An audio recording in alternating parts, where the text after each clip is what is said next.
आज राज्याचा अर्थसंकल्प या ठिकाणी राज्याचे मुख्यमंत्री आणि राज्याचे अर्थराज्यमंत्र्यांनी सादर केलेला आहे। तुटीचा अर्थसंकल्प असताना 2047चं स्वप्न दाखवणारा अर्थसंकल्प या ठिकाणी पाहायला मिळाला। खरं म्हटलं तर अर्थसंकल्प हा 1 वर्षाचा असतो, पण 1 वर्षाच्या असलेल्या अर्थसंकल्पामध्ये 20 वर्षानंतरच्या असलेल्या स्वप्न आणि तरतुदी दाखवण्याचा हा फसवा अर्थसंकल्प आहे। साधारणतः 60,000 कोटीचा तुटीचा असलेला अर्थसंकल्प सादर करताना ज्या काही प्रमुख अपेक्षा होत्या त्या अपेक्षा या ठिकाणी महाराष्ट्र जनतेला पूर्ण होत नाही।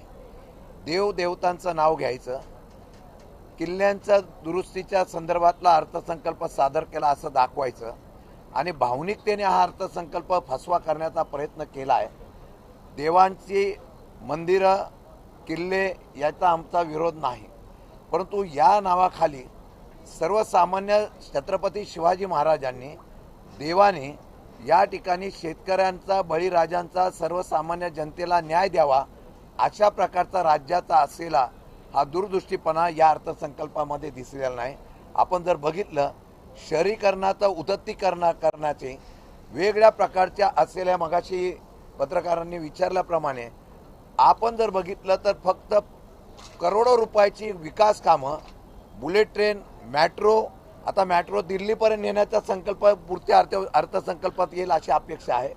आणि त्याचबरोबर रस्ते विकासाच्या संदर्भामध्ये हजारो कोटीच्या अशा प्रकारचे प्रस्ताव दिलेले आहेत। याला तरतूद कुठे आहे? तरतूद नसताना फक्त माझ्या माहितीप्रमाणे या अर्थसंकल्पामध्ये फक्त टोलमध्ये असलेल्या रस्त्यालाच प्राधान्य देण्यात आलेलं आहे आणि टोलची प्रगती देणारा अर्थसंकल्प या ठिकाणी पाहायला मिळतोय। पालघरला विकसित करण्याचा अर्थसंकल्प करत असताना 2 लाख कर्जमाफी दिलेली आहे। जूनपर्यंत 2025 पर्यंत सगळ्या शेतकऱ्यांनी आपलं असलेलं या ठिकाणी कर्जमाफीचं जो आश्वासन दिलं, जूनपर्यंत कर्जमाफीच्या संदर्भातलं किती शेतकरी या ठिकाणी लाभार्थी होईल ही शंका आहे। म्हणून ही कर्जमाफी पूर्ण फसवी आहे। 2100 रुपये महिलांच्या असलेल्या भगिनींना देण्याच्या आश्वासनाची पूर्तता केलेली नाही, म्हणजे आश्वासनं फक्त फसवी ठरलेली आहेत।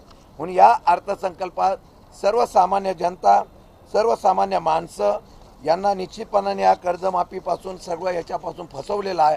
म्हणून हा अर्थसंकल्प फसवा आहे।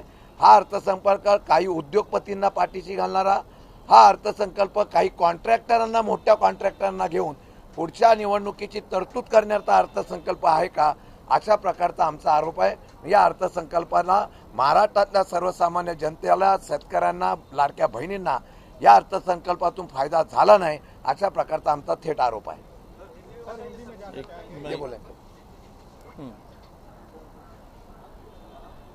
आज पहले हिंदी घेऊ की मराठी?